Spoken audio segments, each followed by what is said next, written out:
ఆవాహయామి ఆవాహనం సమర్పయామి. అమ్మా, నేను తెచ్చుకున్నటువంటి రూపులో ఏ కలశమైతే పెట్టుకున్నానో దాంట్లోకి నువ్వు ఒకసారి ఆవహించవు అని ప్రార్థించడం. అమ్మవారు నేరుగా వచ్చేది. అమ్మవారు కూర్చోవడానికి సరిపోయినటువంటి కలశాన్ని రూపుని అక్కడ పెట్టాలి.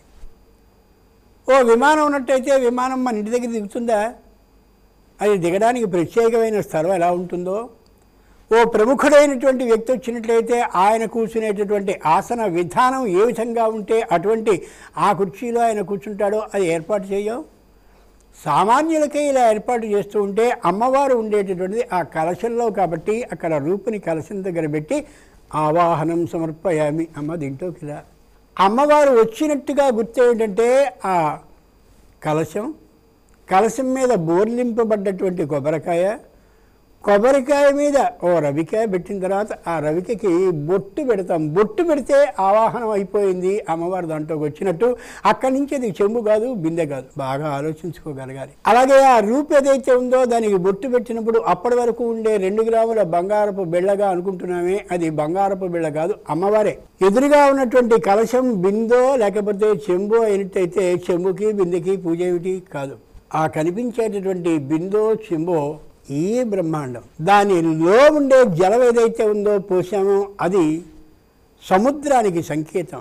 ఆ సముద్రంలోకి భూమిని హిరణ్యాక్షుడు అనేటటువంటి రాక్షసుడు పడేసినప్పుడు శ్రీ మహావిష్ణువు దాన్ని ఉద్ధరించాడు పైకి భూమిని.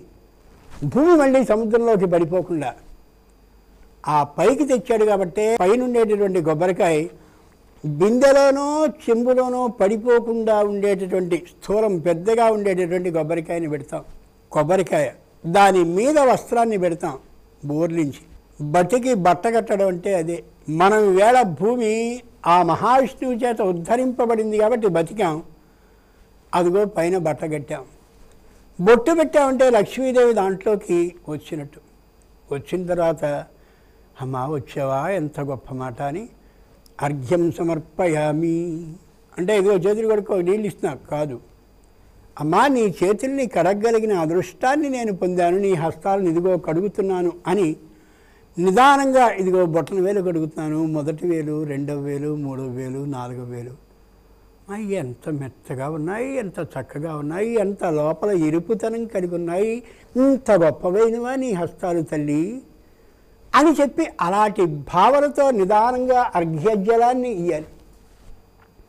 పాద్యం సమర్పయామి ఆమె పాదాలని చక్కగా కడుగుతున్నటువంటి భావనతో చేయాలి. గుర్తుంచుకోవాలి, భావన ఉన్నట్లయితే పూజని అమ్మ గ్రహించి తీరుతుంది.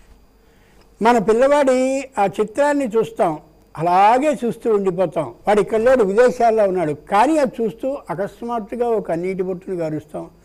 వేరే నాగన్నీ పాటికి భోజనం చేశాడో లేదో, పప్పం వండుకున్నాడో లేదో, ఏమైందో ఏమో అని ఆలోచించి చూడండి. ఈ బొమ్మని చూసి చిత్రాన్ని చూసి ఏడవడం ఎందుకని? భావన ఆ స్థాయికి వెళ్ళింది కాబట్టి. అమ్మవారి పాదాలను నేను కడిగే అదృష్టాన్ని వరలక్ష్మీ వ్రతం రోజున పొందుతున్నాను. పాద్యం అయిపోయింది. అయిపోయిన తర్వాత ఆసనం సమర్పయామి. ఈవేళ కరోనా వచ్చిన తర్వాత పూజలో విలువ అందరికీ అర్థమవుతుంది. చేతులు కడుక్కోవాలి, కాళ్ళు కడుక్కోవాలి, ఇవన్నీ ఏర్పాట్లు ఈవేళ జరుగుతూ ఉంటే అబో ప్రాచీనులు ఎంత గొప్పవాళ్ళండి, అన్నీ ఏర్పాటు చేశారు, మేమే బుద్ధి లేని వాళ్ళం మర్చిపోయాం అని అనుకుంటున్నాం. ఈవేళ ప్రాచీనపు పూజా విధానాలని భారతీయ హైందవ ధర్మంలో పెట్టినటువంటి దాన్ని అని ఆచరిస్తే ఈ వ్యాధులు వచ్చి ఉండేవి కావు. అమ్మవారి పాదాలను గడిగిన తర్వాత ఆసనం సమర్పయామి.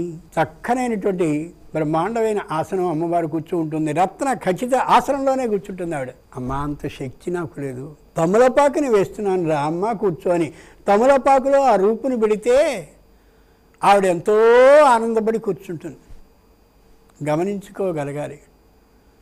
అనేకమైనటువంటి మూరల తాళ్ళు తీసుకొచ్చి కృష్ణుడిని కట్టబోయాడు దుర్యోధనుడు. పరమ నీచుడు, అభిమానం లేనటువంటి వాడు, నిరభిమాని వాడు, అభిమాన దండు కాదు వాడు.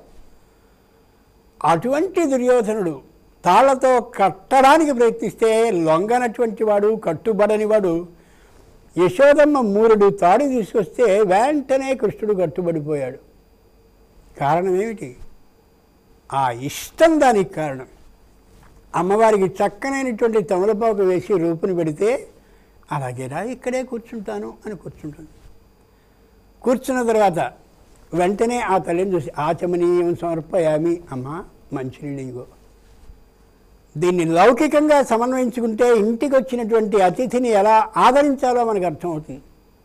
వచ్చినటువంటి వారికి కాళ్ళు కడుక్కునేందుకు నీళ్లు, చేతులు కడుక్కునేందుకు నీళ్లు ఇచ్చి లోపలికి తీసుకొచ్చి రండి కూర్చోండి అని ఆ తర్వాత మంచినీటిని కావాలా అని అడగకూడదు, అక్కడ పెట్టాలి.